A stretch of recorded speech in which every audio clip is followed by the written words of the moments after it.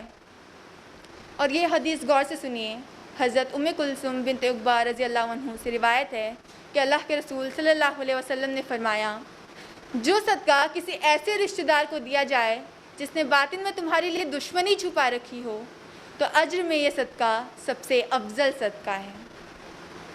یعنی جو آپ سے دشمنی رکھتا ہو، آپ کے پیچھے آپ کی برائی کرتا ہو، آپ کا نقصان پسند کرتا ہو، ایسے رشتہ دار کو دینا سب سے افضل صدقہ ہے۔ ہم یہ کہہ کر تو پیچھے ہٹ ہی نہیں سکتے کہ ہماری ان سے بنتی نہیں، ہم انہیں نہیں دے سکتے ہیں۔ یہ جنت میں لے جانے والے اعمال ہیں، اور جنت میں جانا اتنا بھی آسان نہیں۔ صلہ رحمی کے اتنے سارے فضائل ہیں کہ سب بیان کرنا ممکن نہیں، وقت اس کی اجازت نہیں دیتا۔ بس اتنا سمجھ لیجئے، ایمان کا تقاضا ہے صلہ رحمی، گناہوں سے معافی ہے صلہ رحمی، اللہ کی رضا ہے صلہ رحمی، اور جنت کا راستہ ہے صلہ رحمی۔ یہ بات بھی یاد رہنی چاہیے کہ جس طرح صلہ رحمی کی اتنی اہمیت اور فضیلت ہے، اسی طرح قطع رحمی یعنی رشتوں کو توڑنے کی سزا بھی بہت بڑی ہے۔ اللہ تعالیٰ ارشاد فرماتے ہیں سورہ رعد سورہ نمبر 13 آیت نمبر 25، وہ لوگ جو اللہ کے عہد کو مضبوط باندھ لینے کے بعد توڑ ڈالتے ہیں، جو ان رابطوں کو کاٹتے ہیں جنہیں جوڑنے کا اللہ نے حکم دیا ہے، اور جو زمین میں فساد پھیلاتے ہیں، وہ لعنت کے مستحق ہیں، اور ان کے لیے آخرت میں بہت برا ٹھکانہ ہے۔ قطع رحمی کرنے والوں پر اللہ کی لعنت ہے، اور وہ اللہ کے غضب کے مستحق ہوتے ہیں۔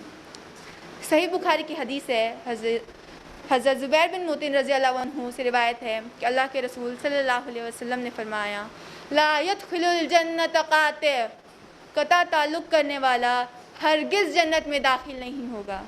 یعنی چاہے وہ نمازی ہو، حاجی ہو، سخی ہو، یا کتنی بھی بڑی نیکی کرنے والا ہو، اگر رشتوں کو نہیں نبھاتا، انہیں توڑتا ہے، تو وہ ہرگز جنت کا حقدار نہیں۔ مسند احمد کی حدیث ہے، حضرت ابو بکر رضی اللہ عنہ سے روایت ہے کہ اللہ کے رسول صلی اللہ علیہ وسلم نے فرمایا، بغاوت اور قطع رحمی ایسے گناہ ہیں جن کی سزا اللہ تعالیٰ دنیا میں ہی دے دیتا ہے، اور اس کے علاوہ آخرت میں بھی سزا ہونے والی ہے۔ جیسے بہت سے گناہوں کی سزا ہمارا رب فوراً نہیں دیتا، چاہے بندہ خوش فہمی میں مبتلا ہو جائے کہ وہ بہت درست ہے، لیکن یاد رکھیے قطع رحمی کی پکڑ فوراً ہو جاتی ہے۔ انسان دنیا میں ہی نقصان اٹھانے لگتا ہے، چاہے وہ مالی ہو یا جسمانی یا اولاد کی طرف سے ہو، اور ہم سمجھ ہی نہیں پاتے۔ کیا لوگوں کے حالات بدلتے ہم نے نہیں دیکھے؟ لوگ پریشان ہو جاتے ہیں، لیکن اس جعبے سے کوئی غور نہیں کرتا۔ اس کے علاوہ آخرت میں بھی سزا ہونے والی ہے، اور اس میں کوئی کمی نہیں ہوگی۔ مسند احمد کی حدیث ہے، حضرت ابو ہریرہ رضی اللہ عنہ سے روایت ہے کہ اللہ کے رسول صلی اللہ علیہ وسلم نے فرمایا، سب لوگوں کے اعمال ہر شب جمعے کے دن اللہ کے حضور پیش کیے جاتے ہیں، تو قطع رحمی کرنے والوں کے اعمال نہیں قبول کیے جاتے، باقی سب کے اعمال قبول کر لیے جاتے ہیں۔ یعنی اس کی فائل ہی ریجیکٹ کر دی جاتی ہے، اس پہ نظر ڈالنا تو بہت دور کی بات ہے، چاہے اس میں بڑی بڑی نیکیاں لکھی ہوں، یعنی اس کا رجسٹر ایکسیپٹیبل ہی نہیں، وجہ ہے صرف رشتوں کو توڑنا۔ مسند احمد کی حدیث ہے، حضرت ابو ہریرہ رضی اللہ عنہ سے روایت ہے کہ اللہ کے رسول صلی اللہ علیہ وسلم نے فرمایا، رحم رحمان سے جڑا ہے، اور فریاد اور عرش سے لٹکا رہتا ہے، اور فریاد کرتا ہے، اے رب مجھے قطع کیا گیا، اے رب میرے ساتھ برا سلوک کیا گیا، اے رب مجھ پہ ظلم کیا گیا۔ اللہ تعالیٰ فرماتے ہیں، کیا تجھے یہ پسند نہیں کہ میں اسے اپنی رحمت سے ملا دوں جو تجھے ملائے، اور اسے اپنی رحمت سے توڑ دوں جو تجھے توڑے؟ اس نے کہا ہاں، اور اللہ تعالیٰ یہی کرتے ہیں۔ یعنی رحمان سے شکایت کرتا ہے کہ اے رب مجھے قطع کیا گیا، اور اللہ تعالیٰ اس کی فریاد فوراً سنتے ہیں، اور اس شخص کو اپنی رحمت سے جدا کر دیتے ہیں۔ صلہ رحمی اللہ تعالیٰ کو جتنے ہی محبوب ہے، اتنا ہی قطع رحمی سے وہ غضبناک ہوتے ہیں۔ صلہ رحمی ایک مشکل عمل ہے، لیکن ذرا سی معافی، درگزر اور سخاوت سے رشتوں میں رشتوں میں محبت، اتفاق اور انسیت پیدا ہو جاتی ہے۔ اللہ تعالیٰ ہم سب کو صلہ رحمی کرنے کی توفیق عطا فرمائیں اور قطع رحمی سے بچائیں، آمین۔ میں اپنی گفتگو قرآن میں مذکور اس ریمائنڈر کے ساتھ تمام کروں گی۔ سورہ نحل، سورہ نمبر 16، آیا نمبر 90۔ ان اللہ یامر بالعدل والاحسان وایتاء ذی القربی، بے شک اللہ تعالیٰ عدل اور انصاف کا اور رشتہ داروں کو دینے کا حکم دیتا ہے۔ وآخر الدعوانا الحمد للہ رب العالمین، والسلام علیکم ورحمۃ اللہ وبرکاتہ۔ جزاک اللہ خیر سسٹر، ماشاء اللہ بہت خوب۔ آپ نے بہت واضح طور پر بتایا قرآن و حدیث کی روشنی میں کہ صلہ رحمی کرنے کے کیا کیا فوائد ہیں اور اسی کے ساتھ قطع رحمی کرنے کے کیا کیا نقصانات ہیں۔ امید کرتی ہوں کہ آپ کے ان خیالات سے ہماری پیاری سامعات مستفید ہوئی ہوں گی اور جنت میں جانے کی اور جہنم سے بچنے کی پرزور کوشش کریں گی انشاءاللہ۔ مطلب ایک بچہ یعنی ایمبریو جب مدرس ووم میں آتا ہے تو ابھی وہ دنیا میں آیا ہوا نہیں ہوتا، لیکن پھر بھی وہ بہت سارے رشتوں سے جڑ جاتا ہے۔ کوئی اس کے آنے سے پہلے ہی کوئی اپنی امی بننے کی تیاری کرنے لگتا ہے، کوئی پاپا بننے کی تیاری کرنے لگتا ہے، دادا دادی نانا نانی سب اپنے اپنے حصوں کی تیاریوں میں مصروف ہو جاتے ہیں۔ لیکن جب وہی بچہ اس دنیا میں آ جاتا ہے، بڑا ہوتا ہے، تو انہی رشتوں میں دوریاں آ جاتی ہیں، یہی رشتے بوجھل لگنے لگتے ہیں۔ کیوں ہوتا ہے ایسا؟ اور ایسا نہ ہو اس کے لیے کیا کرنا چاہیے؟ انہی سوالوں کے جوابات کے لیے میں اپنی سیکنڈ اسپیکر سسٹر شائستہ بیگم کو بلانا چاہوں گی، جو کہ IRO کی سینئر ممبر ہونے کے ساتھ ساتھ ایک آسم آرٹسٹ ہیں اور تقویٰ اسلامک اسکول میں as an art and craft teacher اپنی سروسز پرووائڈ کر رہی ہیں اور دین کی خدمت میں بھی کوشاں ہیں۔ سسٹر شائستہ بیگم۔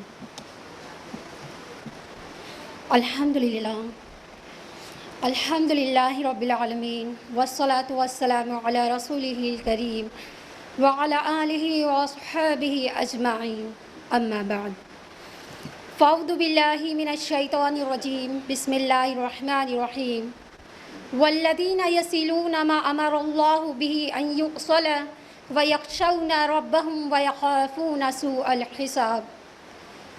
بسم اللہ الرحمن الرحیم، رب اشرح لی صدری ویسر لی امری واحلل عقدۃ من لسانی یفقہوا قولی۔ عزیز سامعات، میں آپ سب کا تہہ دل سے خیر مقدم کرتی ہوں۔ السلام علیکم ورحمۃ اللہ وبرکاتہ۔ جیسا کہ آپ سب کی نالج میں آ ہی چکا ہے کہ آج کے ہمارے سیمینار کا موضوع ہے رشتے نبھانا مشکل کیوں۔ میری گفتگو مبنی ہوگی انشاءاللہ تعالی رشتے کیا ہوتے ہیں، رشتوں کی اہمیت کیا ہے، اور اگر رشتہ داروں کے بیچ میں کسی وجہ سے تناؤ یا پریشانی آ جائے تو اسے کیسے حل کیا جائے۔ جیسا کہ ابھی آپ نے ہمارے تقویٰ اسلامک اسکول کی بچی سے صلہ رحمی کے بارے میں جانا۔ اللہ سبحانہ و تعالیٰ نے انسان پر 2 طرح کے حقوق عائد کیے ہیں، پہلا حقوق اللہ اور دوسرا حقوق العباد۔ اگر بندہ حقوق العباد کی ادائیگی نہیں کرتا ہے، چاہے وہ کتنے بھی روزے، نماز، صدقات و خیرات، حج عمرہ کرنے والا بن جائے، وہ روز آخرت اللہ کے حضور کھڑا نہیں ہو سکتا۔ جہاں اللہ سبحانہ تعالیٰ نے صلہ رحمی کرنے والوں کے لیے خوشخبری سنائی ہے، جنت کی بشارت دی، وہیں دوسری طرف رشتوں کو نہ نبھانے والوں کے لیے رسوائی بھی بیان فرمائی کہ قطع رحمی کرنے والا شخص جنت میں داخل نہیں ہو سکتا۔ اللہ سبحانہ تعالیٰ نے اس دنیا کو بنانے سے پہلے تمام انسانوں کی روحوں کو بنایا اور ان سب سے گواہی لی، کیا نہیں ہوں میں تمہارا رب؟ سب نے ایک ہو کر کہا قال بلا شہدنا، بے شک اے میرے پروردگار آپ ہی میرے رب ہیں۔ پھر اس کے بعد اللہ سبحانہ تعالیٰ نے تمام انسانوں کے والد حضرت آدم علیہ السلام کو دنیا میں بھیجا اور ان کی نسل سے تمام انسانوں کو دنیا میں پھیلا دیا اور ایک مضبوط رشتہ قائم کر دیا۔ انسان جب اس دنیا میں آتا ہے تو ہر شے سے اس کا تھوڑا بہت تعلق پیدا ہو جاتا ہے، اور اسی تعلق کے فرض کو بحسن خوبی ادا کرنا اخلاق کہلاتا ہے۔ اسلامی معاشرہ ایک روحانی معاشرہ ہے، یعنی جب انسان اس دنیا میں آتا ہے تو اس کے ہر ایک شے سے تھوڑا تعلق پیدا ہو جاتا ہے، یعنی اس کے ماں باپ، عزیز و رشتہ دار، دوست احباب، سب سے تھوڑا بہت تعلق پیدا ہو جاتا ہے۔ اسلامی معاشرہ ایک روحانی معاشرہ ہے، یعنی ایک ایسا معاشرہ جس میں تعلقات کی عمارت محبت و ہمدردی، دوستی کے اخلاقی رشتوں پر استوار ہوتے ہیں۔ مادی رشتوں پر اس کا کوئی مدار نہیں ہوتا۔ اللہ کے نبی صلی اللہ علیہ وسلم فرماتے ہیں، بخاری کی حدیث ہے کہ مسلمانوں کی مثال باہم محبت و غمخواری کے لحاظ سے جسم کی طرح ہے۔ اگر کسی ایک عضو کو تکلیف پہنچتی ہے تو پورا جسم بے خوابی اور تب کا شکار ہو جاتا ہے۔ اس بات میں کوئی شک نہیں کہ محبت و ہمدردی، دوستی کے اخلاقی رشتوں پر استوار ہونے والے روحانی تعلقات ہی وہ بنیاد فراہم کر سکے جو مختلف انسانی گروہوں کو ایک مرکز پر متحد کر سکے۔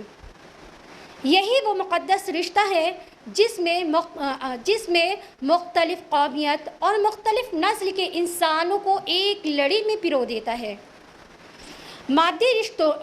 مادی بنیادوں پر استوار ہونے والا رشتہ جسے جوڑنے والی چیز اقتصادی یا خطۂ سرزمین جیسے علائق ہوتے ہیں، اور اس کی مثال پتھر کی ڈھیر کی طرح ہوتی ہے جو ایک دوسرے سے قریب تو ہوتے ہیں لیکن ان کے مختلف ٹکڑوں میں کوئی مضبوط رشتہ نہیں ہوتا، چاہے اسے کتنا بھی مضبوط کیوں نہ بنا دیا جائے، لیکن صحیح معنوں میں وہ پائیدار بھی نہیں ہو سکتا، نہ اس کے اندر حقیقی اتصال پیدا ہو سکتا ہے۔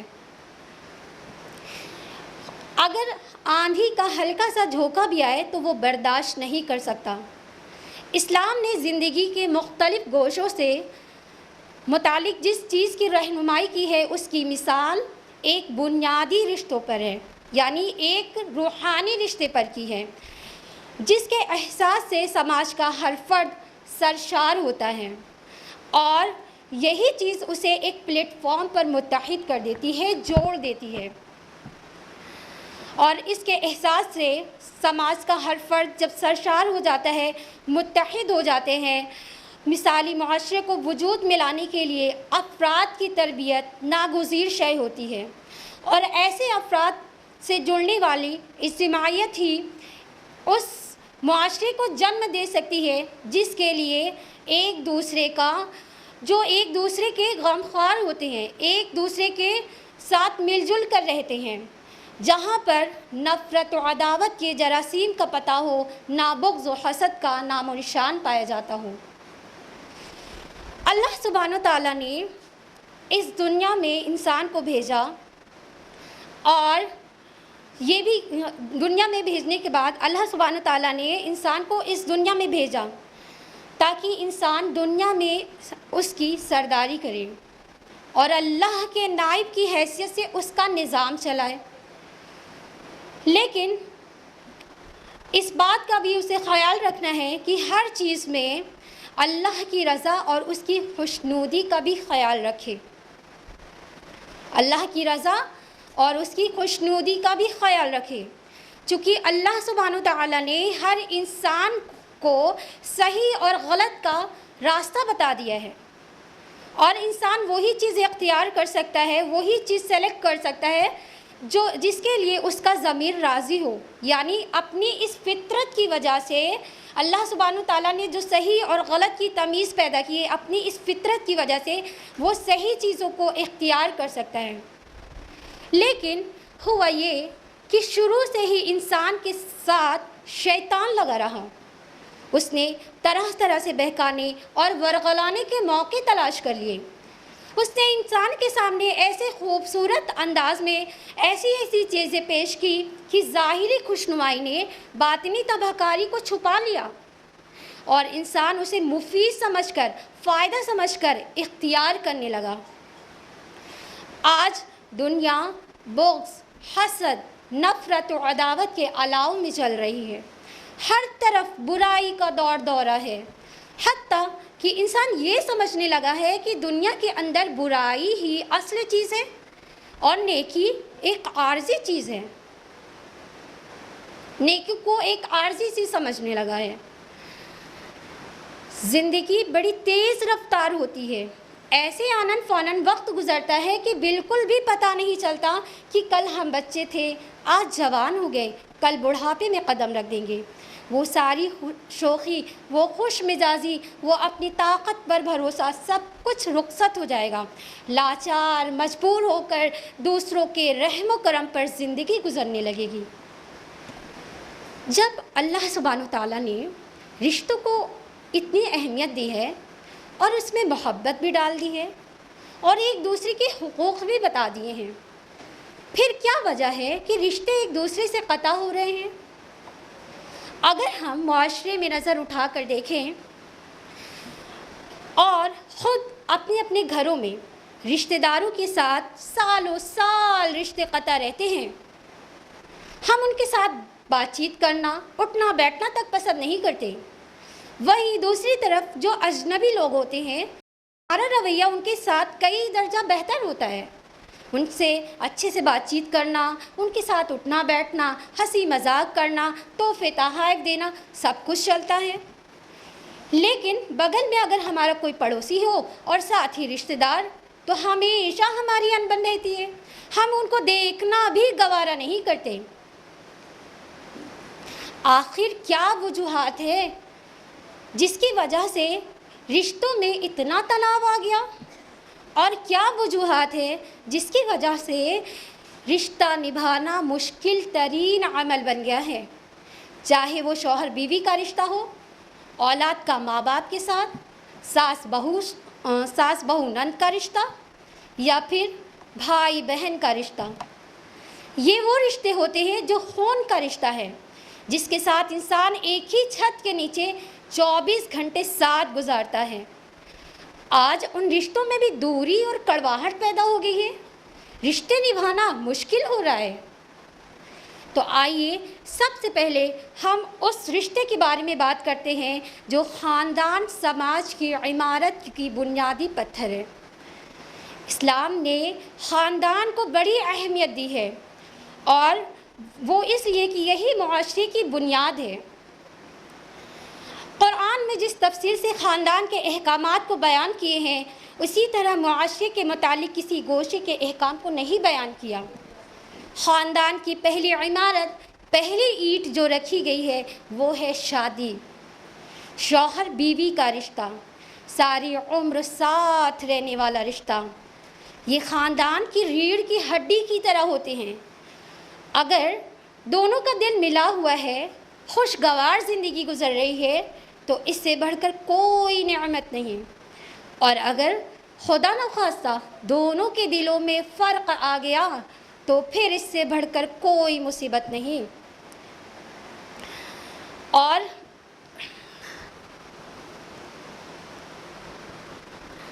چونکہ جس طرح سے ریڑھ کی ہڈی میں خرابی پیدا ہو جاتی ہے، ہڈی میں اگر گیپنگ آ جائے یا ہڈی بڑھ جائے تو پورا جسم کمزور پڑ جاتا ہے۔ بس اسی طرح سے شوہر بیوی کے رشتوں میں آئے دن لڑائی جھگڑے ہونا، انبن ہونا، جس کی وجہ سے گھر کا چین سکون سب ختم ہو جاتا ہے، سب کچھ ختم ہو جاتا ہے۔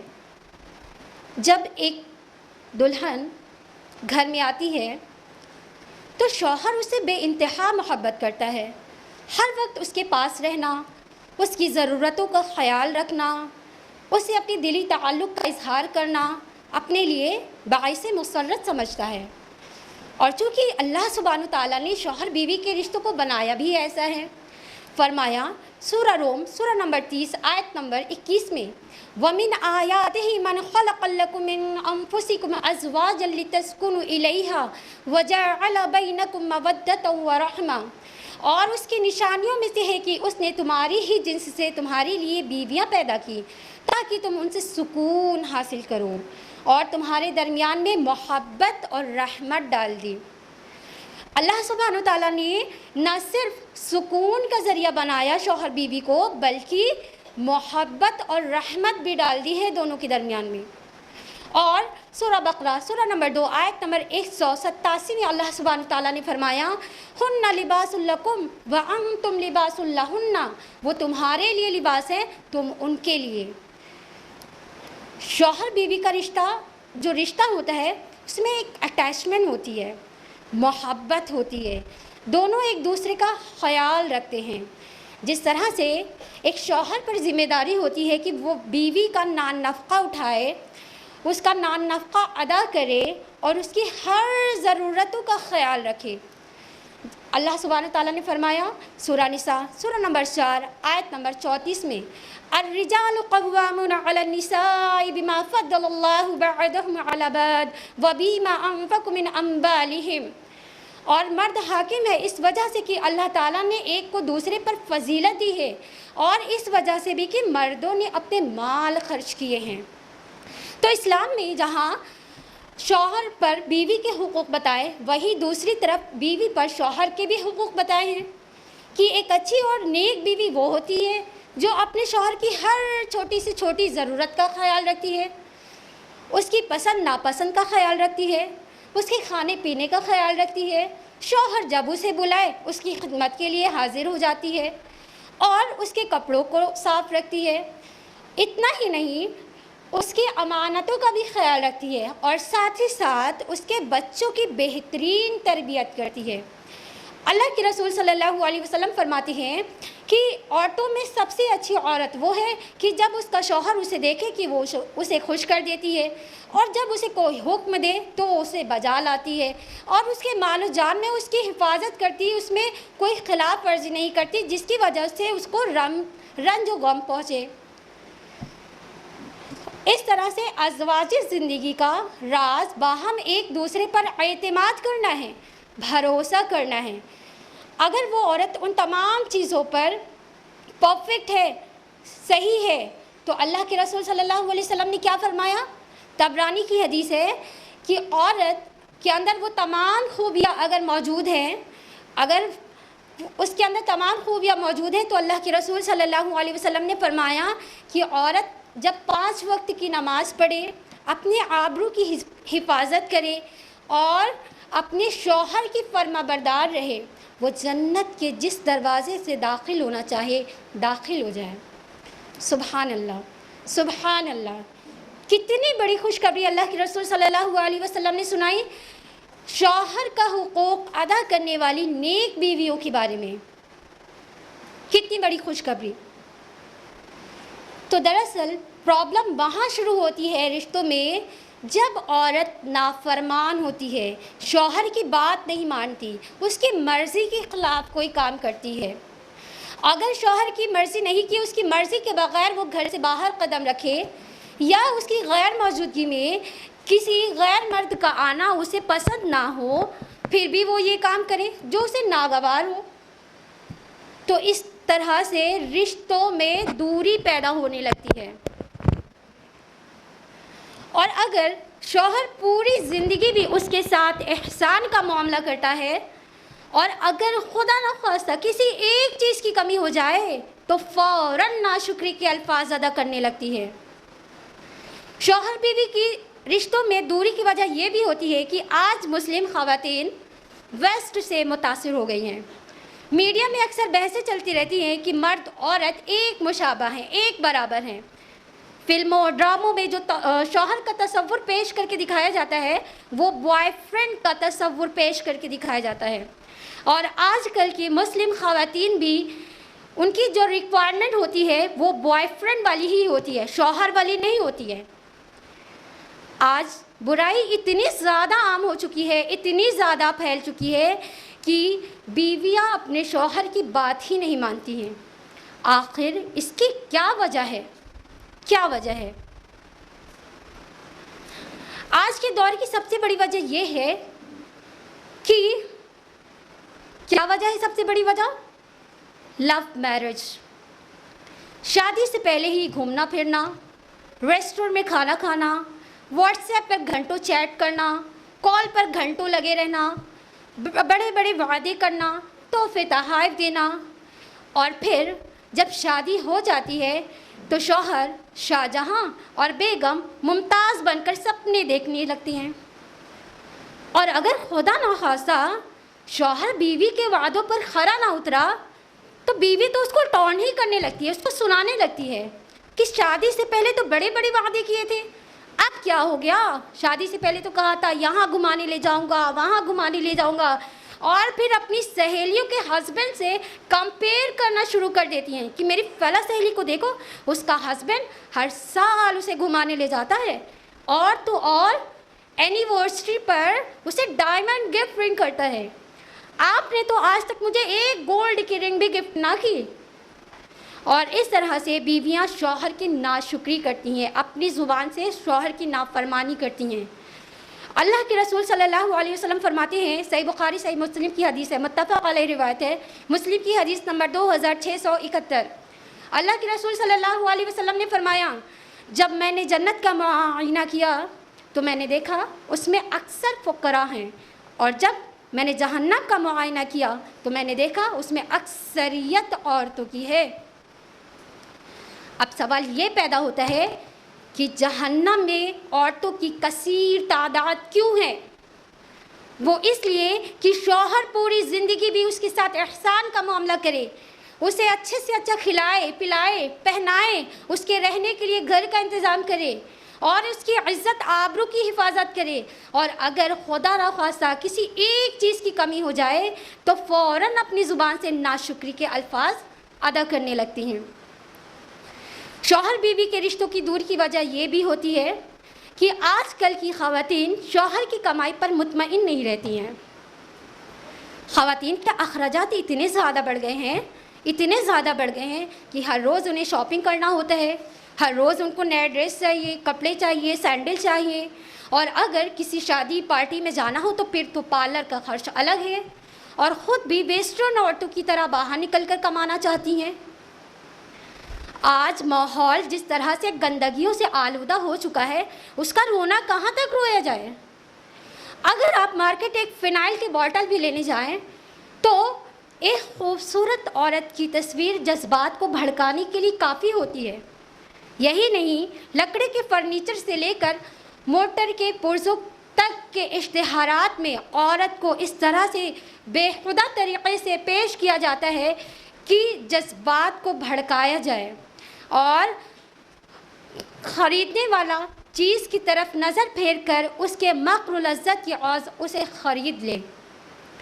آج عورتیں آزادی اور فیشن کے نام پر جو کچھ بھی کر رہی ہیں وہ خود آگ میں تیل ڈالنے سے کیا کم ہے؟